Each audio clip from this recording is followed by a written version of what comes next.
foam, fiberglass cloth, resin, some metal hardware, and plywood are the components I use to build my extension onto the end of my Tacoma truck bed.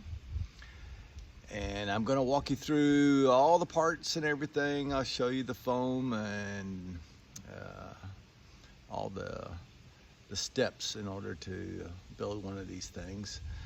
And basically, you know, it first started out where I was looking at YouTube and I saw some organizational, drawer systems, and some people made some beds, and then I saw one guy that had a slide out kind of extension onto his short bed like mine, and I thought that looks pretty awesome. But his was very heavy, and so I knew that I wanted to build one that was going to be lightweight. And so the foam material allows it to be super lightweight. And as you see it right now, it's fully deployed, all set out, ready to go in terms of the camping.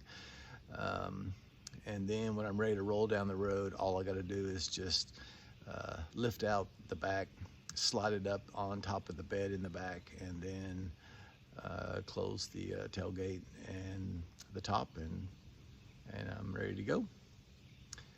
Okay, so I'm gonna take you through and show you a little close-up view of everything on the inside. Okay, so there's basically three parts to the slide out extension here, and there's the basic shell there, and then on each side there are these little foam blocks that are jammed in there on each side, and that just makes it, bug resistant, and it helps keep everything centered.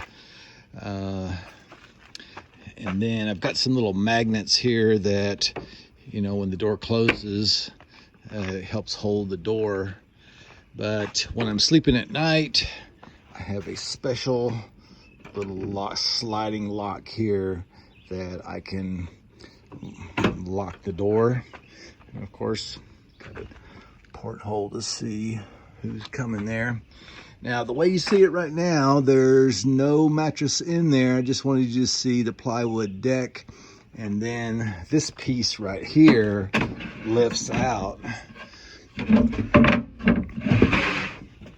And then the drawers are down below there. That piece that I just slid back is important because it centers the extension shell right where it needs to be.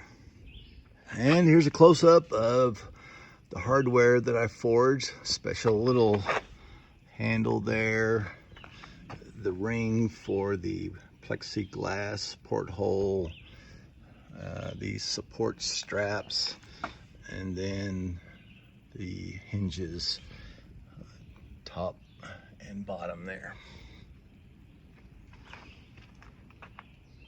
Okay, so now you're looking at a profile of the slide out there, and you'll notice up here at the top this angled part right here, and also there's a gentle slope here.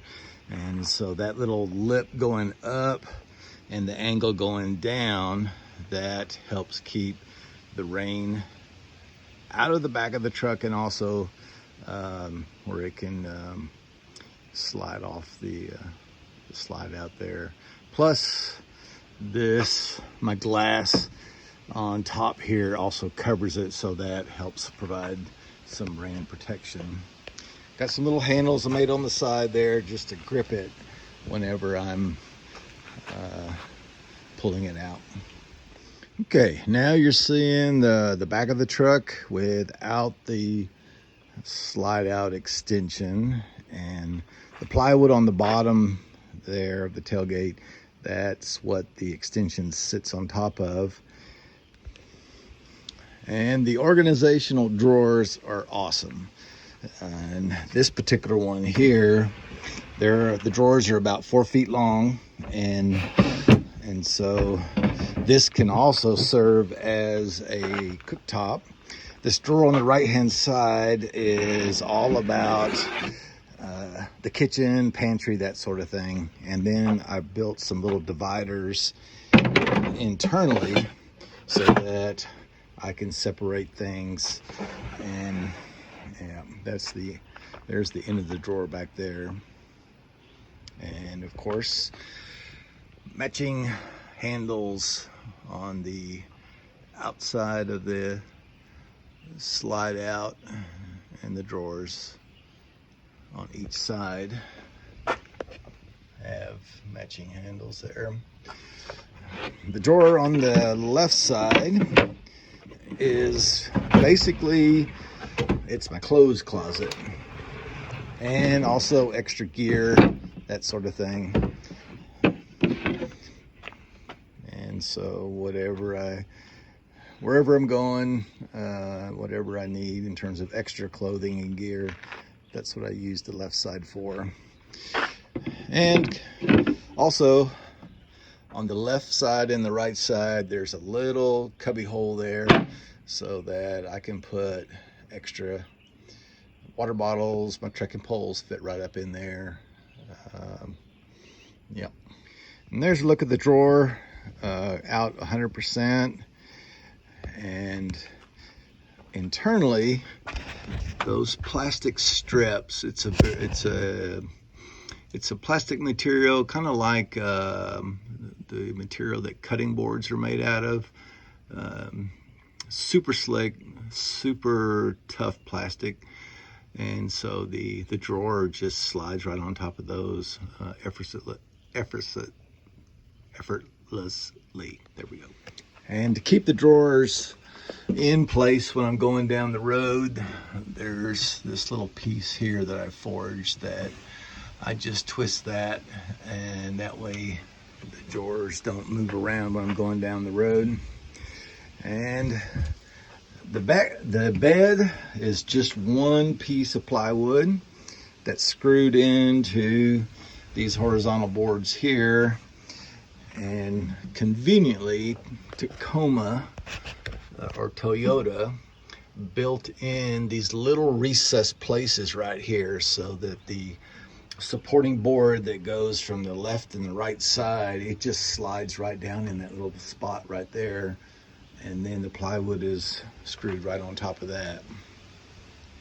And here's a look at a sheet of the foam that I purchased from a local hardware store. It's readily available. You can go down to Home Depot, Lowe's, that sort of thing. But what's important is it's the XPS insulation board, and that is the type to use with your resin material. If you use some other kind of foam board, basically when you put the resin on it, it'll just melt. So that's the important thing. The foam is very lightweight, and because it's foam, it shapes real easy. Now, to get the basic shape, you just, I used a handsaw to cut it out, and then you can put this together any way you want to. Cut notches out, and then you use Gorilla Glue to glue the initial shape together.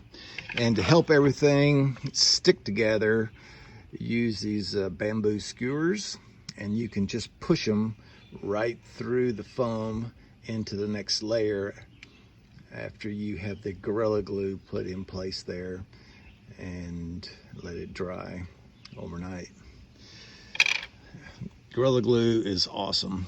And then once it's all dry and everything, you can just pull the bamboo skewer out if you can, or you can just break it off and then you can just sand it smooth. Once you get the shape, sanding it, shaping the foam is real easy. Then the next layer is to make it strong, waterproof.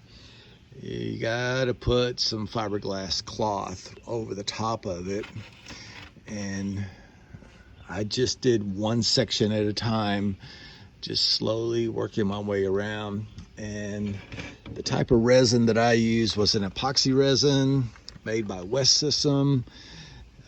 Very easy to use, and in the simplest form, you cut the fiberglass cloth out to the size of the area you're going to lay up, and then mix up the resin, and then you basically brush it on. Now, once you get the resin on the fiberglass cloth, it is important to use a plastic squeegee to get all that excess resin out, and so that the fiberglass cloth comes in good contact with the foam. And once you get everything all shaped up and sanded up and everything, and then I basically went down to the hardware store and bought some white spray paint. You know, it's made for outdoor purposes, and just painted the whole thing white to match my truck. And initially I was going to have a foam door as well, but I felt like, you know, I just have too much foam, and so I had some extra plywood, and so I kind of like the contrast of the plywood against the white and everything, and with a few hand forged parts, hardware parts as well, it kind of makes it look unique. So that's it. It's real simple. If anybody wants more detailed information, I'd be happy to help you. You can reach out to me and at outsidewithlarry.com. Take care.